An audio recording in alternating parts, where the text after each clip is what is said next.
En Haïti, le mandat du Conseil présidentiel de transition a pris fin pour laisser la place au Premier ministre Alix Didier Fils-Aimé. Mais l'avenir de l'exécutif reste incertain dans un pays ravagé par la pauvreté et la violence. Luc Hurtel. À Port-au-Prince, la scène est lourde de symboles.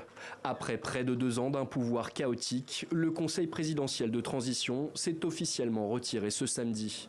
Une sortie encadrée, presque solennelle, en présence d'ambassadeurs étrangers et des autorités haïtiennes.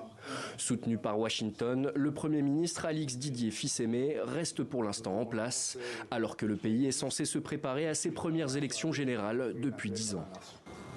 Le Conseil présidentiel a fait son œuvre en traçant la voie d'une gouvernance soucieuse des chantiers sécuritaires et électoraux. Pourtant, la situation sécuritaire a peu évolué depuis la formation du Conseil de transition en avril 2024.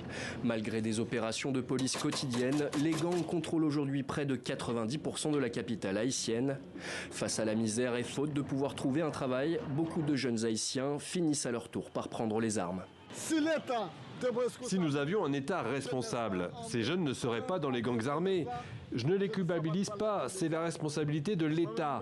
L'État a failli dans la mission à la base. Je souhaite seulement qu'on s'unisse pour le bien du pays.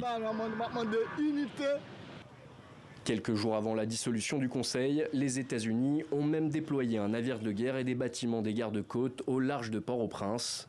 Le président sortant du Conseil, Laurent Saint-Cyr, appelle désormais à l'unité. Nous avons besoin de solidarité, de sérénité et de capacité. Il faut mettre ses intérêts personnels de côté. Des élections sont évoquées pour août ou décembre, sans réelle garantie.